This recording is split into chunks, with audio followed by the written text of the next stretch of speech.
What if the exact thing you were doing to future-proof your project is actually the very thing that is going to kill it today?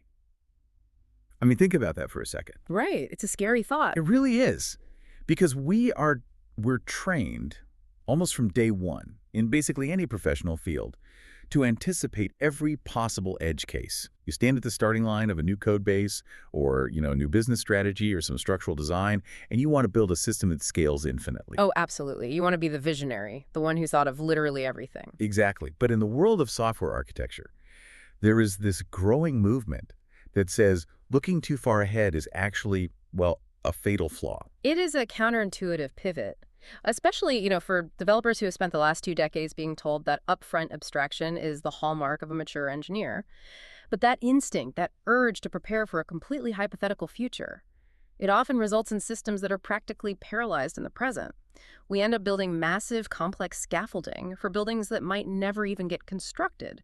Okay, let's unpack this. We are taking a deep dive today into a really fascinating concept from the Go programming language. And our roadmap for this is a piece by Aaron Rose from his tech-reader blog.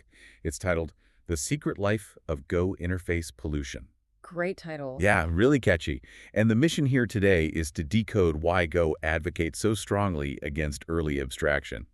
We want to figure out how stripping away all those theoretical future plans can radically clarify your present reality. What's fascinating here is that to really get at the mechanics of this, we need to look at a specific scenario Aaron Rose outlines in the piece, because it perfectly captures a dynamic you see in tech teams all the time. Oh, the classic junior developer trying to flex their muscles. Exactly. You've got this junior engineer, Ethan, who is trying to prove he can think like a senior architect. And he's working under a senior engineer named Eleanor.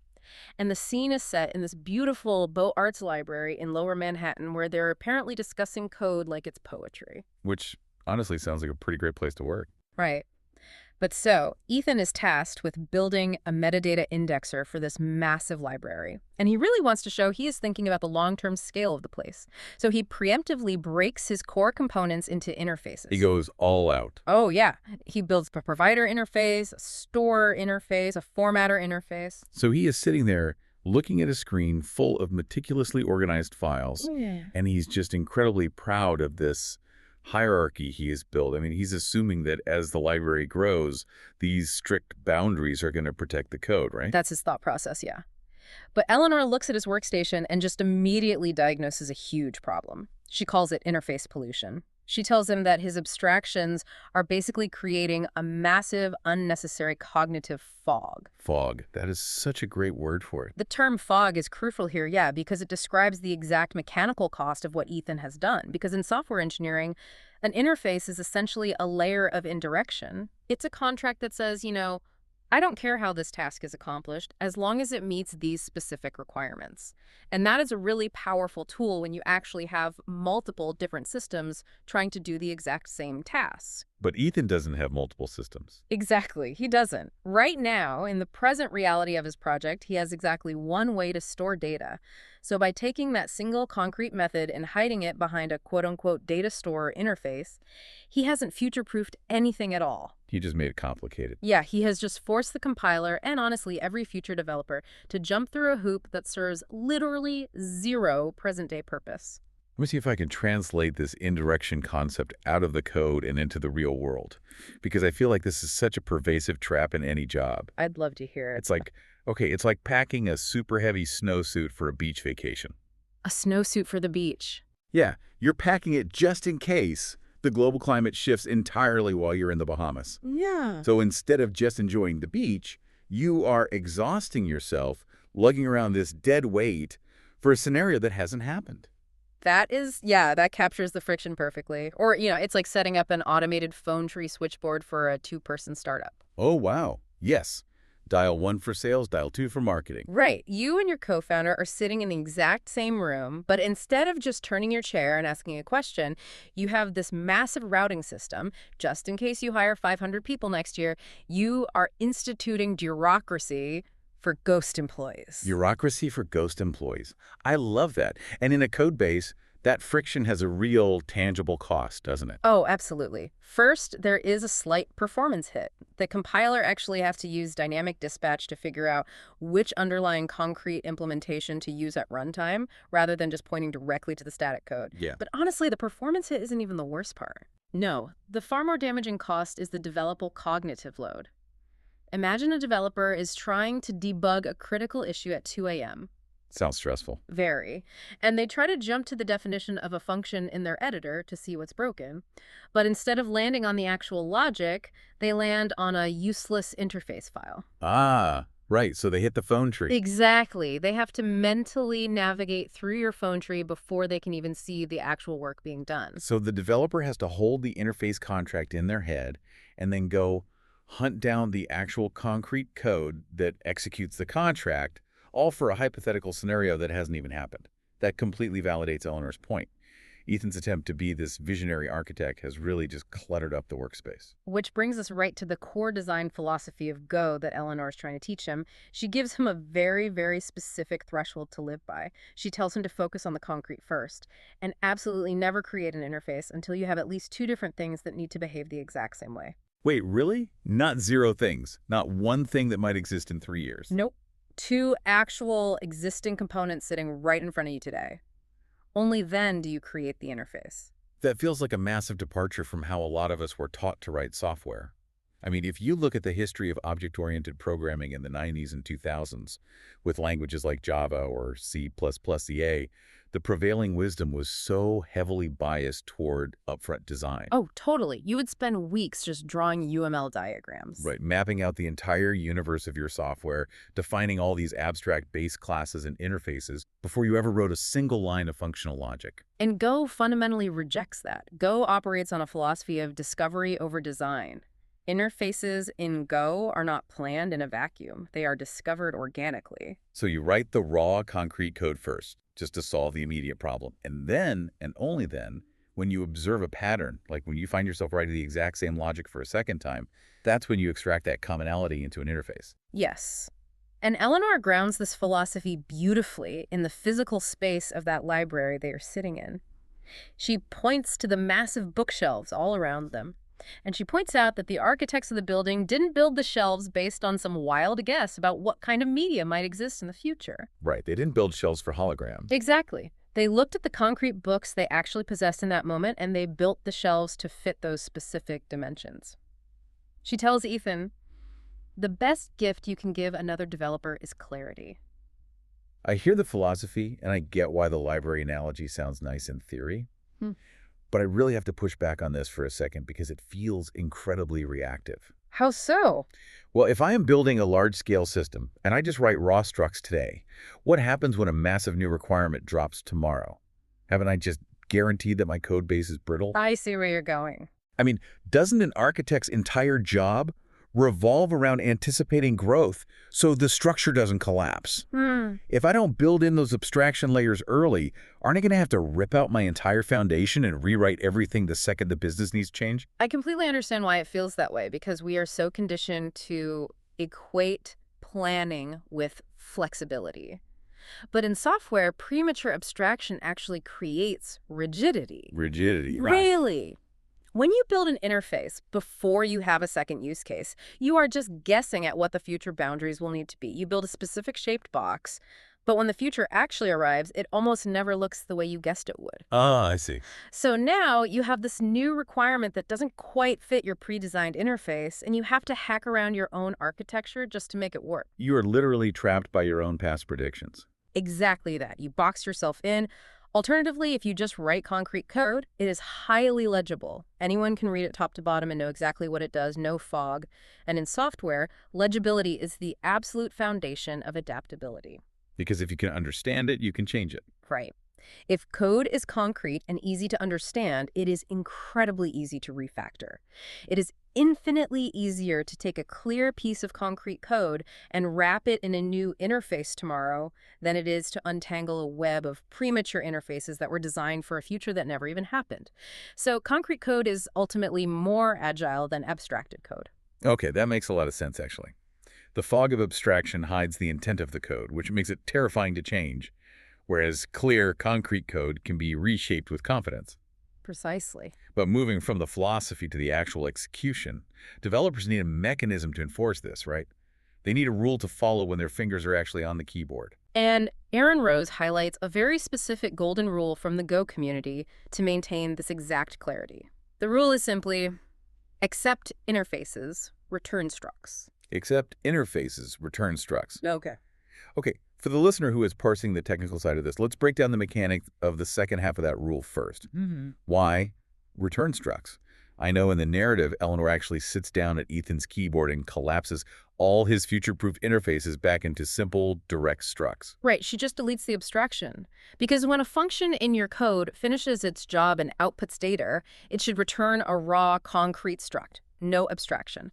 By returning the concrete struct, you are giving the caller, the next piece of code in the chain, every single piece of data and functionality you have. You aren't hiding anything. Exactly. You aren't filtering it through an interface contract that hides capabilities. You're just handing over the raw materials. So, to unpack the mechanism here, the reason this doesn't create a brittle dependency chain is because of how Go handles the first part of the rule. Accept interfaces. And this is where we have to talk about implicit satisfaction, which Aaron Rose argues is basically Go's superpower. Oh, it absolutely is. It is the core mechanism that makes this entire architectural philosophy possible. Because in traditional programming languages, like Java, interfaces are explicit. Right, you have to spell it out. Yeah, if you want a class to fulfill a contract, you have to explicitly write the words implements data store in the code. The creator of the code has to declare the boundaries up front. But Go uses something closer to duck typing. Duck typing. If it walks like a duck and quacks like a duck, the compiler treats it as a duck. So the code doesn't have to sign a formal contract. If the concrete struct you return just happens to have the specific methods that a caller is looking for, it automatically satisfies the requirement. Implicitly. The contract is satisfied implicitly without the original author ever even knowing about it. Wait, really? The original author doesn't even know. Let's look at how this plays out in a real code base, because that sounds wild. Okay, imagine Ethan returns his concrete data struct today. 6 months from now, a completely different developer on another team needs to use Ethan's code. But this new developer is writing a unit test, and they need to mock a processor. Because they don't want their test to actually hit the production database every single time it runs. Right, that would be incredibly slow and dangerous. So they need to substitute a fake component for the real one during testing. And mocking requires an interface, because you need to be able to swap the real database connector for the fake test connector without breaking the main logic. You've got it. And because Go interfaces are satisfied implicitly, that future developer does not have to go back and modify Ethan's original code to make it implement a new testing interface. They just leave Ethan's code alone. Completely alone. They can just define a tiny, custom, one-method interface right inside their own test file. They just say, I need something that can save. And because Ethan's raw struct already has a save method, it implicitly satisfies this brand new interface that didn't even exist when Ethan wrote the original code. That is a brilliant piece of mechanical design. By returning a concrete struct today, Ethan isn't forcing his vision of the architecture onto the caller. He is giving the future developer the power to define their own abstraction precisely when they need it. The caller gets to decide what the interface looks like, not the provider. Exactly. You are shifting the power of abstraction away from the person producing the data, who is just guessing about the future, and giving it to the person consuming the data, who actually knows exactly what they need in the present. So to really unpack this whole dynamic, here's where it gets really interesting. Eleanor summarizes this entire technical mechanism with an analogy that just instantly clarifies the philosophy. She tells Ethan, an interface is like a bridge. You don't need to build a bridge over an open field. You wait until you find a river that needs crossing. Until then, just enjoy the walk across the grass. It is such a great image. It perfectly illustrates the absurdity of interface pollution. I mean, building a massive suspension bridge over a flat, grassy field is an incredible feat of engineering. It proves you know how to build a bridge. Sure, you get to show off your skills. But for the person who just needs to walk across the field, you have made their journey actively worse. Now they have to walk up a huge flight of stairs, cross a raised platform, and walk all the way back down, just to traverse a space that was completely flat to begin with. All because the architect thought, well, what if global warming causes a massive flood in this exact spot a decade from now? I better build a bridge just in case. You're literally exhausting the user for a hypothetical scenario. Just walk on the grass. Write the simple concrete code. And when you finally hit a river, when you actually have two distinct software components that genuinely need to share a behavior in order for the program to function, that is the moment you stop and build the bridge. The requirement dictates the abstraction, not the other way around. Which leads right to the resolution of the narrative Aaron Rose sets up. Ethan finally absorbs the lesson.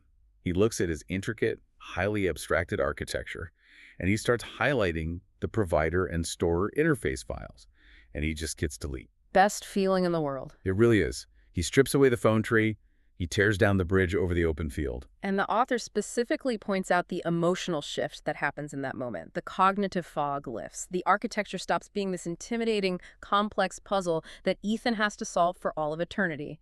It transforms back into a straightforward, high-performance tool that is ready to do actual work today. It's a phenomenal lesson on stripping away the ego of trying to predict the future. And, for anyone listening who wants to explore the deeper mechanics of Go or just software architecture in general, Aaron Rose dives into this extensively on his tech-reader blog and even breaks down the code examples on his tech-reader YouTube channel. It is just a fantastic resource for moving past the syntax of coding and getting into the actual philosophy of system design. It really is. It's rare to find technical writing that maps so perfectly onto the psychological traps of engineering. So what does this all mean for you, the listener, whether you write code or not? The primary takeaway here is recognizing the massive invisible tax we pay when we try to pre-abstract our projects. When we try to write the rules for a future we haven't even met yet, we usually just end up creating fog. Just lots and lots of fog. Yeah, we create unnecessary indirection that slows down our momentum in the present. Shedding that pre-abstraction relieves the heavy burden of the unknown. It lets you focus all your energy on the concrete reality of what needs to be built right now.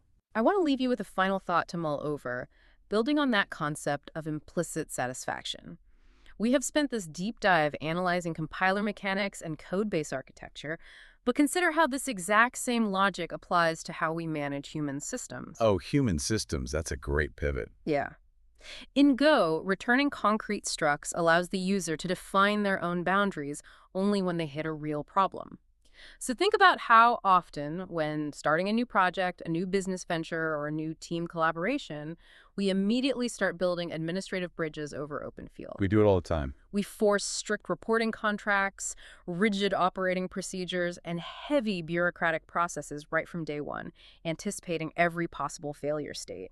What would happen if we applied discovery over design to our teams? What if we just handed our collaborators the concrete tools they need today and trusted them to implicitly define their own working boundaries when they finally encounter a river that actually needs crossing?